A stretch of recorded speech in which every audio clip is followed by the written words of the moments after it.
In a bustling courtroom nestled in the heart of Philadelphia, Pennsylvania, on a crisp October morning in 2027, a 13-year-old girl named Lily Carter stood up, her voice slicing through the murmurs like a blade.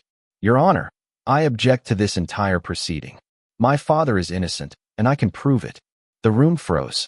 Laughter rippled through the gallery. Attorneys, spectators, even the bailiffs couldn't help but smirk. A child playing lawyer? It was absurd. But what unfolded next left the judge speechless, the prosecutor scrambling, and the city riveted. Lily, the daughter of a janitor falsely accused of theft, was about to unravel a conspiracy that reached into the very core of the legal system, exposing secrets tied to the judge's own family. This is the story of a girl who turned a courtroom into a battlefield and fought for justice with nothing but her wits, a cardboard folder, and an unshakable belief in her father's innocence. It began like any other day for Daniel Carter, a 53-year-old janitor who'd spent 2 decades scrubbing floors at the prestigious law firm of Sterling and Partners. On October 12, 2027, Daniel pushed his cleaning cart through the polished granite halls of the firm's downtown office, humming softly.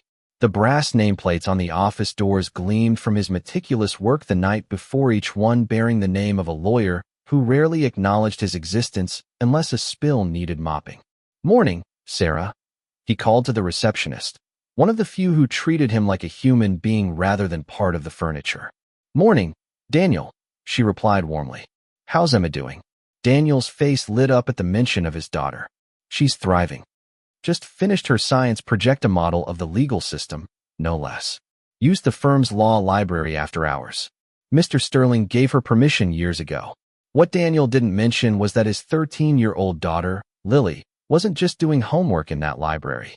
For 3 years, while he cleaned offices, Lily had been devouring legal texts, case studies, and court transcripts. What started as curiosity about the world her father served but could never enter had become an obsession.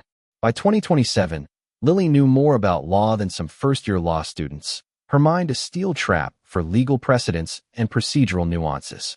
That morning's routine shattered when Edward Sterling III, the firm's senior partner, stormed through the glass doors, his face twisted with fury.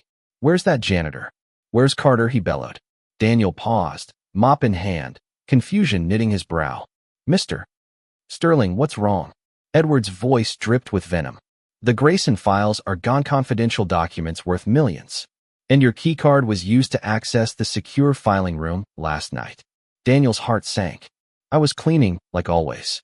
"Check the cameras," Edward sneered. "Funny thing, the cameras malfunctioned during your shift. Convenient, isn't it?" Within an hour, police officers marched Daniel out in handcuffs, his coworkers watching in stunned silence. Sarah's eyes brimmed with tears, while the lawyers turned away, already assuming his guilt because it was easier than questioning their boss. Across town at Franklin Middle School, Lily was presenting her science project when the principal interrupted. "Lily Carter, come with me. It's a family emergency." Her teacher, Ms. Rivera, protested, but the principal's grim expression silenced her. In the office, Daniel's friend, Mrs. Jenkins, waited, her face etched with worry. "Sweetheart, your dad's been arrested. They're saying he stole something from the firm." The words hit Lily like a punch to the chest. Her father, the man who returned extra change at the corner store, who taught her that integrity meant doing the right thing even when no one was looking, accused of theft? "That's impossible," she whispered. Mrs. Jenkins nodded. "I know, but they've set bail at $50,000. We're trying to raise the money." Lily's voice hardened. "Take me to him. Now." That evening, in the dim visiting room of the county jail, Lily sat across from her father, separated by scratched plexiglass. Daniel tried to smile, but fear shadowed his eyes. "Baby girl, I didn't do this." Lily pressed her hand against the glass. "I know, Dad. Tell me everything, every detail." He hesitated, but she cut him off. "I've been reading those law books for 3 years while you cleaned. I know about evidence, discovery, reasonable doubt. The public defender they gave you hasn't even called you back. So talk." Daniel stared at his daughter, seeing her strength for the first time. "When did you grow up so fast?" he murmured. "The moment they put handcuffs on my hero," she replied. As visiting hours ended, Lily left with a notebook full of details and a fire in her chest that would soon set the courtroom ablaze. 3 days later, On October 15, 2027, Lily climbed the courthouse steps, her best dress slightly too tight, clutching a folder cobbled together from cardboard and determination. The preliminary hearing was set for 9 a.m., and she'd been up since dawn preparing. Inside, the courtroom reeked of polished wood and broken promises. Defendants shuffled through like cattle, their fates decided in minutes by attorneys who forgot their names before the gavel fell. When the bailiff called, case numbered 9274, Commonwealth versus Daniel Carter, Lily's father entered in an orange jumpsuit that screamed guilt before he could speak. His court-appointed lawyer, Mr. Grayson, barely glanced up from his phone, having met Daniel once for a 10-minute consultation. Judge Margaret Sterling presided, her stern demeanor shaped by old money and older biases. Lily had researched her thoroughly. Yale Law, third-generation judge, and aunt to Edward Sterling III. The conflict of interest was glaring, but no one seemed to care. Mr. Carter, you're charged with grand theft, breaking and entering, and corporate espionage. How do you plead? Grayson mumbled, not guilty, Your Honor, his eyes still on his screen. Prosecutor Thomas Reed stood, exuding the confidence of a man who'd never lost a case he cared about. Your Honor, the evidence is overwhelming. The defendant's keycard accessed restricted areas. Documents worth millions are missing. The security footage from that night is corrupted. We request no bails of flight risk. That's ridiculous. Daniel blurted. I've worked there for 20 years. I've lived in the same apartment for 15. Where would I run? Judge Sterling's gavel cracked. The defendant will remain silent unless addressed. Lily watched her father shrink back, heard Grayson whisper, just take a plea, and felt her fists clench. Reed continued his performance. The Grayson files were critical to a billion-dollar merger. Only someone with inside access could have taken them. Mr. Carter was the only non-executive in the building that night. Daniel protested. I was cleaning. Another gavel crack. Mr. Grayson, control your client. Grayson shrugged, still texting. Lily's blood boiled. This wasn't just a site, it was a setup. Reed flourished a manila envelope. We have evidence, Mr. Carter accessed the law library after hours without authorization, clearly casing the firm. Lily's heart sank. They were twisting her study sessions into something sinister. Judge Sterling leaned forward. Does the defense have anything to say? Grayson finally looked up. My client's a good guy. Hard worker. No record. That was it. That was the defense. Motion to hold without bail? The judge asked. Reed smirked. Given the value of the stolen property and the defendant's breach of trust, objection. Lily's voice rang out from the gallery, clear and defiant. Every head turned. She stood, clutching her folder like a shield. Judge Sterling's face darkened. Young lady, sit down. This is a courtroom, not a playground. Lily didn't flinch. I'm aware, Your Honor. I'm also aware that under Pennsylvania Rule of Criminal Procedure 5.1, ineffective assistance of counsel is grounds for intervention. The room fell silent. Grayson's jaw dropped. Reed looked like he'd been hit with a brick. Your name? The judge demanded. Lily Carter, the defendant's daughter. Bailiff, remove her, Judge Sterling ordered. Lily stepped forward. I'm 13, Your Honor. Under Commonwealth versus Lopez, minors may address the court in matters affecting their welfare. With my father facing prison, I have standing. Reed scoffed. This is absurd. She's a child playing dress-up.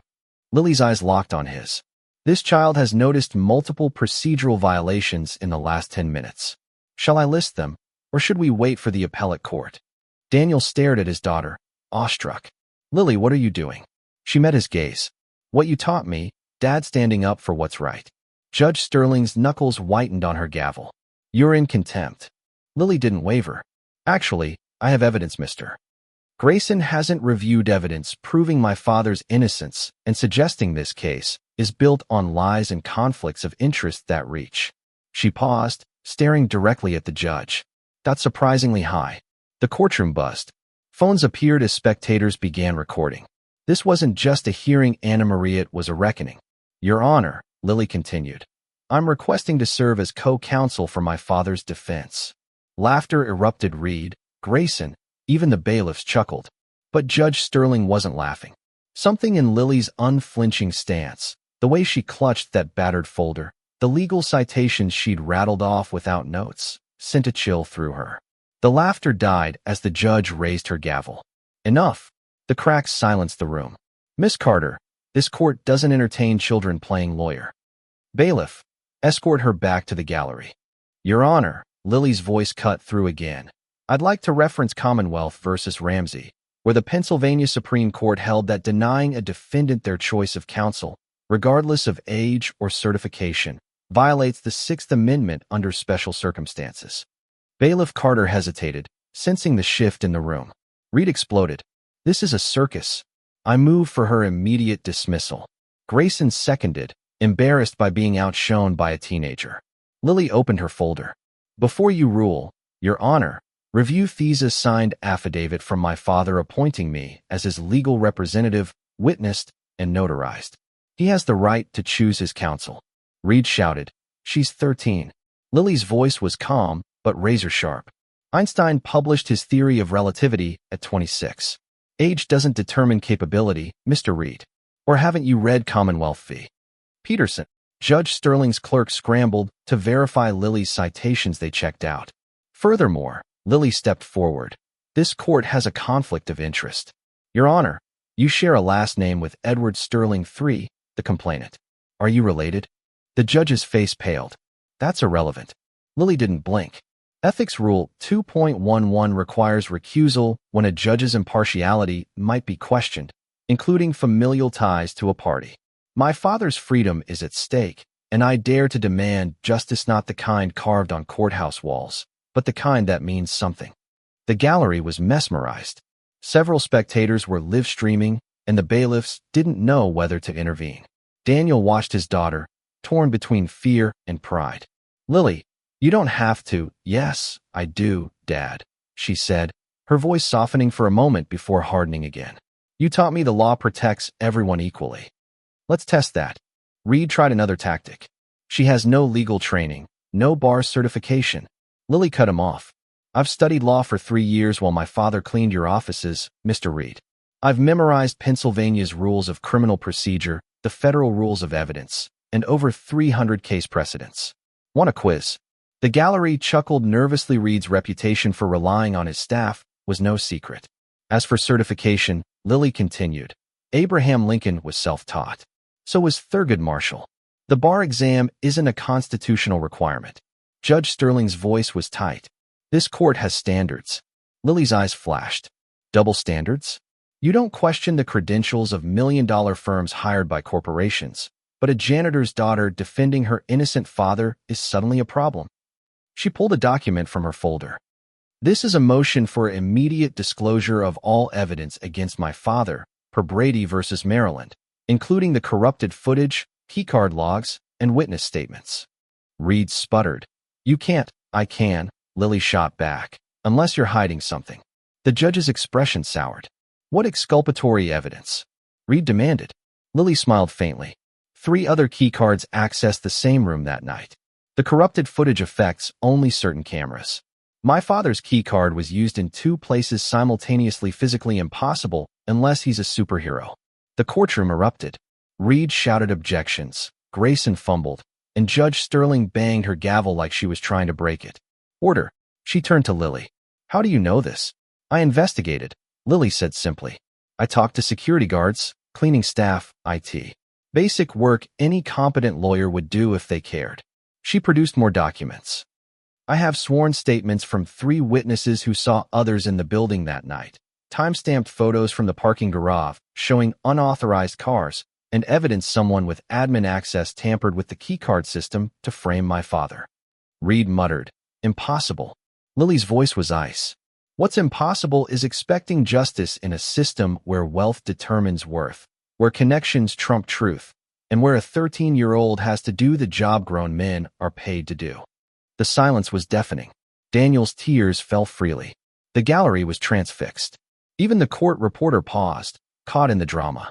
Judge Sterling spoke carefully. Miss Carter, while your enthusiasm is noted, I cannot allow a child to practice law. Lily held up her phone, connected to the courtroom's Wi-Fi. I'm live streaming to my school's legal club, the Pennsylvania Bar Association's Ethics Committee, and 15 news outlets. The title is Judge Denies Defendant's Right to Counsel Based on Age Discrimination. It has 10,000 viewers. Reed lunged forward. Filming in court is illegal. Lily was unfazed. Pennsylvania Rule 1910 allows electronic recording when it serves justice. Given you're railroading my father while his lawyer plays games on his phone, I'd say this qualifies. Grayson shoved his phone away, red-faced. Judge Sterling's face cycled through colors before settling on defeat. She knew she was trapped. The stream had grown to 15,000 viewers. We'll take a 30-minute recess to consider these circumstances, she said weakly. As the judge fled to her chambers, Lily approached her father, the bailiffs unsure whether to stop her. Baby girl, Daniel whispered. Where did you learn all this? She smiled, exhausted but resolute. From you, Dad. You taught me to fight for what's right. The books just gave me the words. In her chambers, Judge Sterling watched social media explode. Let Lily Speak was trending. Her nephew Edward called frantically. The Pennsylvania Bar Association issued a statement about investigating the Carter case. She faced two choices: continue the farce and face public wrath, or do something unprecedented. When court reconvened, every seat was filled, news crews lined the halls, and the world watched. Miss Carter, Judge Sterling began, her voice heavy. This court is in an unprecedented situation. While no statute explicitly prevents a minor from representing a defendant, there's no precedent for allowing it. Lily stood taller. With respect, Your Honor, Brown v. Board of Education had no precedent either. Justice sometimes requires the first step. The gallery murmured. The stream hit 60,000 viewers. However, the judge continued, given the constitutional rights at stake, I'll offer a compromise. Demonstrate your competency through an oral exam on criminal procedure, evidence, and constitutional law. Reed protested, but Lily nodded. I accept. Reed smirked, ready to crush her. Explain mens rea under the Model Penal Code. Without hesitation, Lily replied, mens rea, or guilty mind, is the mental state required for criminal liability. The Model Penal Code defines 4 levels. Purposely, a conscious intent to act. Knowingly, awareness of the act's nature. Recklessly, disregarding substantial risk. And negligently, failing to perceive risk. The prosecution hasn't established any mens rea for my father, rendering their charges baseless. Reed's smile faded. What's the standard for evidence admissibility under the federal rules? Lily didn't miss a beat. Rule 401 defines relevant evidence as having any tendency to make a fact more or less probable. Rule 403 allows exclusion if its probative value is outweighed by prejudice or confusion. Your corrupted footage fails Bothit proves nothing and exists to bias the jury. The gallery whispered, she's dismantling him. Reed tried again, desperation creeping in. Define the Brady Doctrine. Lily's response was swift. Brady v. Maryland requires prosecutors to disclose exculpatory evidence material to guilt or punishment. You violated Brady by ignoring the multiple keycard entries I mentioned. Judge Sterling took over. What are the elements of grand theft in Pennsylvania? Lily recited, under 18 Pa C.S. Section 3921, the prosecution must prove the property belonged to another, was taken without consent, with intent to permanently deprive, and valued over $2,000. For breaking and entering under Section 3502, they must show unlawful entry with intent to commit a crime. They've proven none of Fizemi father had lawful access, no property was recovered, and intent is pure speculation. The judge pressed on with questions about chain of custody, double jeopardy, and Miranda rights. Lily answered each flawlessly, citing cases and tying them to her father's case. Reed's final attempt was weak. She has no practical experience. Lily's voice cut through. Practical experience? You mean where defenders push plea deals on innocent people because it's easier? Where prosecutors hide evidence to win? I may be 13, but I know the difference between how courts should work and how they do work. Which version are we seeing today? The courtroom fell silent. Daniel watched his daughter, awestruck. Judge Sterling studied Lily for a long moment before speaking. Miss Carter, you've demonstrated remarkable knowledge. This court will allow you to serve as co-counsel, with Mr. Grayson as counsel of record for technical purposes. The gallery erupted. Reed looked gutted. Grayson seemed relieved to have help. But, the judge added, you'll be held to the same standards as any attorney. Understood. Perfectly, Lily replied. As Reed fumbled his notes, Lily opened her folder, revealing meticulously organized documents. Every late night, every legal text she'd studied, had led to this moment. "We're making history, Dad," she whispered. Daniel smiled through tears. "We already are, baby girl." Reed called his first witness, the security supervisor, Michael Brooks. As Brooks took the stand, Lily noticed his nervous glance toward Edward Sterling III in the gallery. The real fight was about to begin. "Mr. Brooks," Reed began, "describe the night of October 12th. Brooks shifted. "I was monitoring security feeds and saw irregular keycard activity. Daniel Carter's card accessed restricted zones between 11 p.m. and 2 a.m. areas janitors aren't allowed." Lily scribbled notes, catching a detail Reed missed. "What did you do?" Reed asked. "I checked the video feeds, but they were corrupted." Reed smirked. Convenient for the defendant. No further questions. Lily stood, folder in hand. "Mr. Brooks, you said you noticed the activity when you started your shift at 11 p.m., correct?" "Yes." She pulled out a document. "This security log shows you clocked in at 11:47 p.m. Were you lying, or just careless?" Brooks squirmed. "I meant approximately." "Approximately sends innocent people to prison," Lily snapped. "What were you doing for those 47 minutes?" "Car trouble," he mumbled. "Did you report it?" "No. I handled it quietly." Lily's eyes narrowed. "Like you handle other things quietly." "Who has admin access to the keycard system?" "Senior management, IT, security supervisors like me." "So, you could have altered the logs?" "I wouldn't. I asked if you could." "Technically, yes."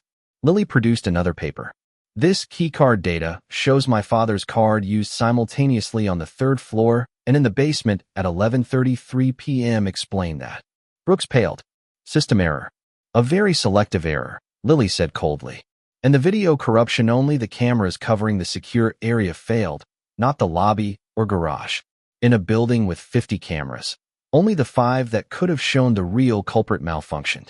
"Convenient, wouldn't you say?" Reed objected, but Lily withdrew the question, the damage done. She connected a laptop to the courtroom screen. "Your Honor, I present defense exhibit A, security footage from the bank across the street, publicly accessible and timestamped. The grainy image showed a figure in a security uniform entering at 11:28 p.m. Mr. Brooks, is that you?" He swallowed. "It appears to be. 19 minutes before you claimed to clock in." "And who's that with you?" She zoomed in. "That's Edward Sterling III, the complainant who said he wasn't there that night." The courtroom exploded. Edward stormed forward, shouting about slander. Judge Sterling's gavel thundered. "Order. Mr. Sterling, sit down or be removed." Lily pressed on. "Why was Edward Sterling with you at 11:28 p.m. when he told police he left at 6 p.m.? Brooks stammered. "We just arrived at the same time." Lily held up Edward's police statement, quoting his claim of absence. "Was he lying then, or are you lying now?" Reed tried to intervene, but Lily produced another document. "Bank records show a $10,000 deposit in your account on October 13th. Where did it come from?" Brooks was sweating. "A loan from my brother." "Your unemployed brother in Oregon?" Lily shot back. "Public records are amazing when you bother to look." She turned to the judge. "Your Honor, I move to treat this witness as hostile and subpoena his financial and phone records." Reed flailed. "This is a fishing expedition." Lily's voice was steel. "This child uncovered more in 3 days than you did in your entire investigation. Incompetent or complicit, which is it?" The courtroom buzzed. Brooks broke. "I want a lawyer." Edward tried to approach the stand, only to be restrained by bailiffs. Lily faced the gallery, cameras rolling. "This is what justice looks like when you're poor falsified evidence, perjured testimony, and prosecutors who don't care because they've already decided you're guilty." She looked at Judge Sterling. "Your Honor, I move for immediate dismissal of all charges and an investigation into prosecutorial misconduct and conspiracy." The judge's voice was faint. 1 hour recess. Lily's legs shook as the adrenaline faded.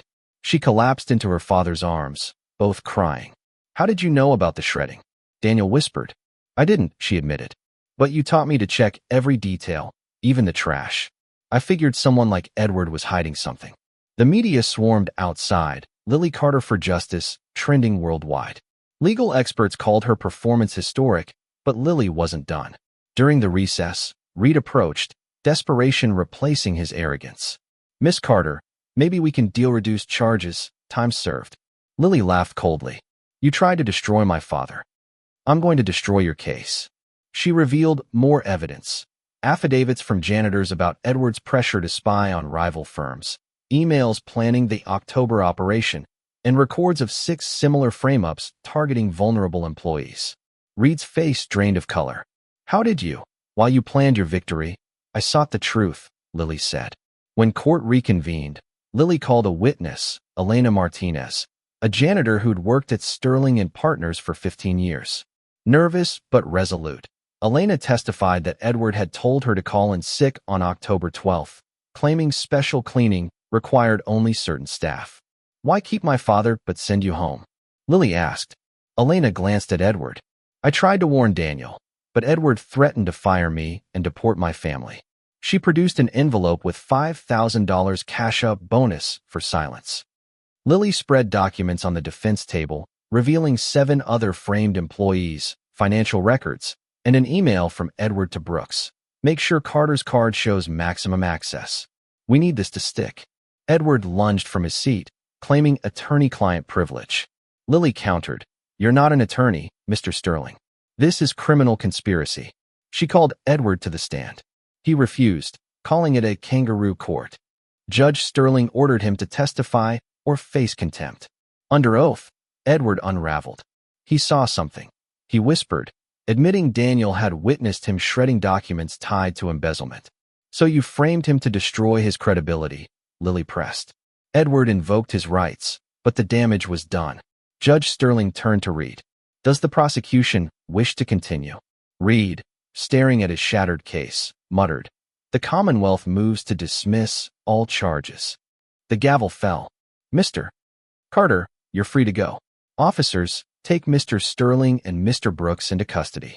As chaos erupted, Daniel swept Lily into his arms. "You're incredible, baby girl." Exhausted, she whispered, "I'm scared, Dad." He held her tighter. "You're the bravest person I know." The aftermath was seismic. The investigation into Sterling and Partners uncovered corruption spanning years. 16 executives faced charges, and the firm dissolved. Daniel declined a management offer, instead joining Philadelphia's new Commission on Wrongful Convictions. Lily accepted an internship with the Attorney General's office, working on exoneration cases while balancing 8th grade.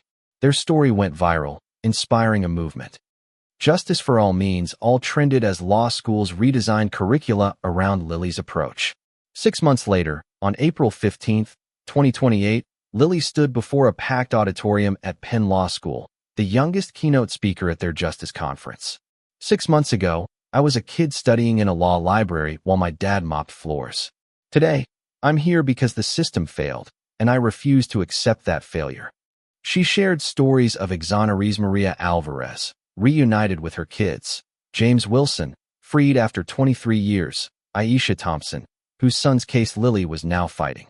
"I'm not special," she insisted. "I had books and time. How many others could do this if given the chance? How many innocent people are in prison because no one fought for them?" She held up a letter from a 10-year-old boy whose mother was wrongfully convicted. He wrote, "Please don't give up.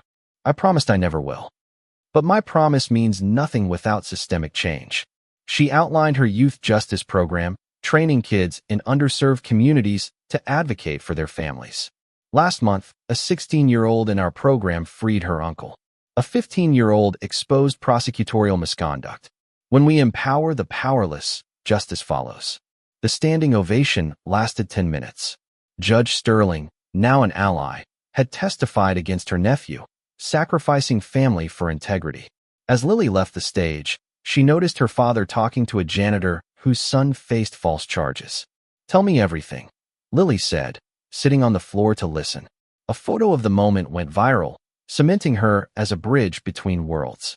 That night, in their modest new apartment, Lily and Daniel sat quietly, the city lights flickering outside.